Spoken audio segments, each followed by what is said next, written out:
ഈ അടുത്ത ദിവസങ്ങളായിട്ട് ഭയങ്കരമായിട്ട് സൈബർ അറ്റാക്ക് നടക്കുന്നുണ്ട്. പ്രാർത്ഥന ഞങ്ങളുടെ കുടുംബത്തിലുള്ള രക്തമല്ലേ, അവർക്ക് ഇതൊന്നും ഒരു കാര്യവുമില്ല. പ്രാർത്ഥന തന്നെയാണ് എൻ്റെ അടുത്ത് പറഞ്ഞത്, ഇങ്ങനെ അവൾ ക്ഷീണിച്ചപ്പോൾ ഇങ്ങനെ കൊച്ചിനെന്തോ പറ്റി അങ്ങനെ ഇങ്ങനെ മറ്റത്. അതൊക്കെ ഒരു കാലത്തും ഒരു മാപ്പ് അർഹിക്കുന്നതല്ല. ഈ അടുത്ത ദിവസങ്ങളായിട്ട് ഭയങ്കരമായിട്ട് സൈബർ അറ്റാക്ക് നടക്കുന്നുണ്ട്. അതിനെ കുറിച്ച് എന്താണ് മലയാളം? അല്ല, പ്രാർത്ഥന തന്നെയാണ് എൻ്റെ അടുത്ത് പറഞ്ഞത്, ഇങ്ങനെ അവൾ ക്ഷീണിച്ചപ്പോൾ ഇങ്ങനെ കൊച്ചിനെന്തോ പറ്റി അങ്ങനെ ഇങ്ങനെ മറ്റത്. ഇതേ ഇപ്പോഴത്തെ കുഞ്ഞുങ്ങളെന്ന് പറഞ്ഞാൽ നമ്മുടെ ഈ വെയിങ് മെഷീൻ നോക്കുമ്പോൾ 1 കിലോ കൂടിയാൽ ഇവർ ജിമ്മിൽ പോക്ക്, അത് വയസ്സ് 16 17 ആണെന്നൊന്നും അവർ നോക്കുന്നില്ല. അപ്പൊ ഒരു ഭാഗം പറഞ്ഞ എന്താ, ഇപ്പോഴേ പോകണം, പഠിക്കണം. കണ്ടോ, ചേച്ചിക്കൊക്കെ അങ്ങനെ പോകാത്തോണ്ടുള്ള കുഴപ്പമാണെന്ന് നമ്മളെ പറയും. അവര് പോയി അവര് വെയിറ്റ് കുറയ്ക്കുന്നു, അങ്ങനെ ഇതിന്റെ കൂടെ പഠിത്തമുണ്ട്. അപ്പൊ ഞാനത് പറഞ്ഞു, മോളെ ഈ പഠിത്തവും എന്തെങ്കിലും ഈ ബാംഗ്ലൂരിലൊക്കെ ഹോസ്റ്റലിൽ നിന്ന് കിട്ടുന്ന ഫുഡല്ലേ, നമ്മൾ ഉണ്ടാക്കി കൊടുക്കുന്നതല്ലോ, കോളേജിനകത്ത് തന്നെയാണ് ഗേൾസിന്റെ ഹോസ്റ്റലൊക്കെ അവിടെ. അപ്പൊ അത് കാരണം അങ്ങനെയൊക്കെ വരുമ്പോൾ മോക്കൊരു ക്ഷീണമാണ്. ആ ക്ഷീണം പക്ഷെ എനിക്ക് അങ്ങനത്തെ ഫീൽ ചെയ്തില്ല. ഞാനിപ്പോൾ കറക്റ്റായിട്ട് ജിമ്മിലൊക്കെ പോകുമ്പോൾ എനിക്ക് വെയിറ്റൊക്കെ 2-3 കിലോ കുറഞ്ഞു. എന്നാലും അവളെന്നും പാടുന്നുണ്ട്, എന്നും പിയാനോ വായിക്കുന്നുണ്ട്, പഠിക്കുന്നുണ്ട്, സകല കാര്യങ്ങളും ചെയ്യുന്നുണ്ട്. പിന്നെ അവക്ക് ഇങ്ങനത്തെ പറച്ചിലുകളൊന്നും ഏശാത്ത, അത് പറയട്ടോ, സാരമില്ലാതെ അവരുടെ ഒരു ഇഷ്ടം. അതുപോലെ എനിക്ക് പറയാനുള്ളത് എന്താ വെച്ചാൽ, അത് പ്രാർത്ഥനയെ ആർക്കും അങ്ങനെ വ്യക്തിപരമായിട്ട് ഒരു വിരോധവും ആ കുട്ടിയോടെ കാണത്തില്ല. 10-16 വയസ്സ് 10-17 വയസ്സായ കുഞ്ഞിനോട് എന്ത് വിരോധം തോന്നാനായിട്ടാ. അപ്പൊ ഇതൊരു പക്ഷേ ചിലപ്പോ ഇന്ദ്രനെയും പൂർണ്ണിമയും ഞാൻ ഈ ആദ്യം പറഞ്ഞാലോ ഒന്ന് ചൊറിയാ. അല്ല, പക്ഷെ അവര് കാണുന്നുണ്ടോ ഈ കമന്റ്സ്? അവർ നോക്കാറ് കമന്റ്സ് ഒന്നും ആരും, അത് ഈവൻ ഞങ്ങൾ പോലും ഇല്ല. ഞങ്ങളെയൊക്കെ വല്ലവരും വിളിച്ചു പറയും, ചേച്ചി ഇങ്ങനെ ഒരുത്തരൊരു കമന്റ് ഇട്ടിരിക്കുന്നു, ഇങ്ങനെ ഒരുത്തരൊരു പോസ്റ്റ് ഇട്ടിരിക്കുന്നു. സത്യം പറഞ്ഞാൽ വിളിച്ചു പറയട്ടെ, കാരണം ഇതൊക്കെ കൂടെ വായിച്ചു. നമ്മുടെ ജോലി സർക്കാർ ജോലിയല്ലല്ലോ, ശനിയും ഞായറും ഇല്ല. രാവിലെ 7-7:15 വീട്ടിൽ നിന്ന് പോകണം, രാത്രി 8 മണിക്ക് വരുമ്പോഴത്തേക്ക് തളരും.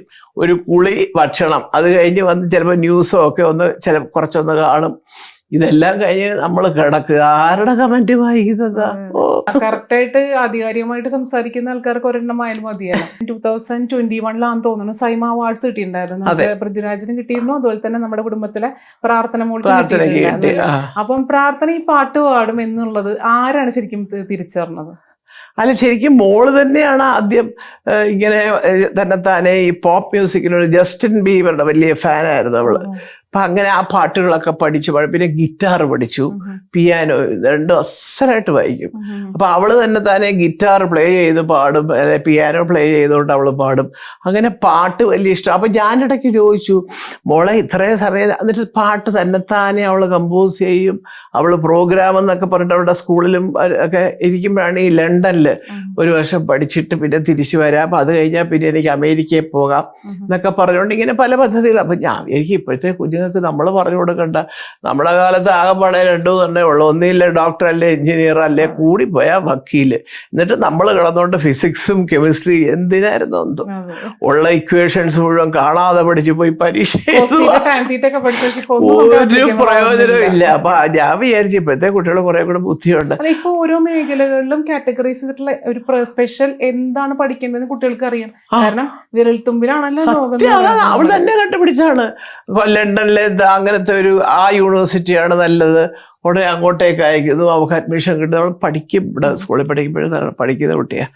അപ്പൊ അത് കിട്ടി, അഡ്മിഷൻ കിട്ടി, പോയി. അത് കഴിഞ്ഞ് ഇപ്പൊ വന്നിട്ട് ഇവിടെ ഒരു തിയേറ്റർ എന്നൊക്കെ പറഞ്ഞ് ഈ കോഴ്സും കൂടെ എടുത്തിട്ട് അദ്ദേഹത്തിന് അമേരിക്കയിൽ പോകണം, അവിടെ പോകണം, ഇവിടെ പോകണം എന്നൊക്കെ പറയുന്നുണ്ട്. ഞാൻ പറഞ്ഞു, അവിടെ ഇവിടെയൊക്കെ ഇവരുടെ പാട്ടുകളൊക്കെ വിളിക്കുന്നുണ്ട്, അയച്ചു കൊടുക്കുന്നുണ്ട്.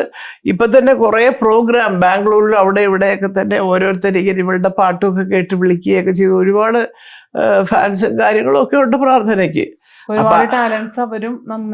അല്ല, തീർച്ചയായിട്ടും. അപ്പൊ അവക്ക് കൊച്ചിലെ അവക്ക് അത് തന്നെയായിരുന്നു ആഗ്രഹം. പിന്നെ പുറത്ത് നിന്ന് നോക്കുന്നവന് ഇതെന്താ കൊച്ച് ഇങ്ങനെ പാടുന്നത്, മറ്റേ കുറച്ച് പല ചോദ്യങ്ങളും ചോദിക്കാമല്ലോ. ആരോ പറഞ്ഞിട്ട്, പ്രാർത്ഥന ഞങ്ങളുടെ കുടുംബത്തിലുള്ള രക്തമല്ലേ, അവൾക്ക് ഇതൊന്നും ഒരു കാര്യവുമില്ല. അവൾ അവളുടേതായ ഒരു വഴിക്ക് പോവും. അവളുടെ അച്ഛനും അമ്മയും അവളോടൊപ്പം ഉണ്ട്, ഞങ്ങളെല്ലാവരും അവളോടൊപ്പം ഉണ്ട്. അവക്ക് പാട്ടാണോ, പാടിക്കോട്ടെ, എന്തിപ്പോ നഷ്ടം. ഞാൻ വിളിക്കുന്ന എൻ്റെ ഗുരുവായൂരപ്പൻ എന്നെ അനുഗ്രഹിക്കട്ടെ. എല്ലാ മതങ്ങളെയും എനിക്ക് വിശ്വാസം. ഞാൻ താമസിച്ചത് ഖത്തറിലാണ്, തൊട്ട് മുമ്പിൽ പള്ളിയാണ്. ഞാൻ എല്ലാ റംസാനിനും ഞാൻ അവിടെ 100 ബിരിയാണി വെച്ച് വാങ്ങിച്ചു കൊടുക്കും. അവിടെ ഈ ജുമായിക്കും ഒക്കെ അറിയാമല്ലോ, വൈകുന്നേരം പകൽ മുഴുവനും ഇതാണ്, ഫാസ്റ്റിംഗ് ആണ്. അത് കഴിഞ്ഞ് വൈകുന്നേരം അവിടെ സദ്യയും കാര്യങ്ങളും ഒക്കെ കൊടുക്കാം. അപ്പോൾ എനിക്ക് എൻ്റെ സ്പോൺസർ ഷെയ്ഖ്, അദ്ദേഹത്തിൻ്റെ തന്നെ ഒരു പള്ളിയാണ്. ഒരുപാട് അന്ന് എനിക്ക് ഹോട്ടൽ ബിസിനസ് ആയിരുന്നു അവിടെ. അപ്പം അതുകൊണ്ട് തന്നെ എനിക്ക് അങ്ങനെ ജാതിയും മതമൊന്നുമില്ല. പറയുന്നവർക്ക് പലതും പറയാം, എല്ലാവരും മനുഷ്യരാ.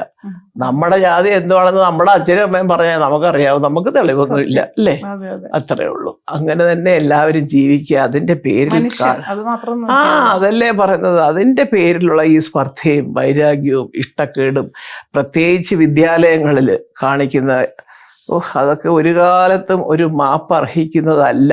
ഇപ്പൊ വീട്ടുകാരും നാട്ടുകാരും രാഷ്ട്രീയക്കാരും ഒക്കെ നിങ്ങൾക്ക് മാപ്പ് തന്നാലും അവിടെ ഒരുത്തൻ ഇരിപ്പുണ്ട്, എല്ലാം കൂടെ ചേർത്ത് വായിക്കുക എൻ്റെ പൊന്നു മക്കളെ.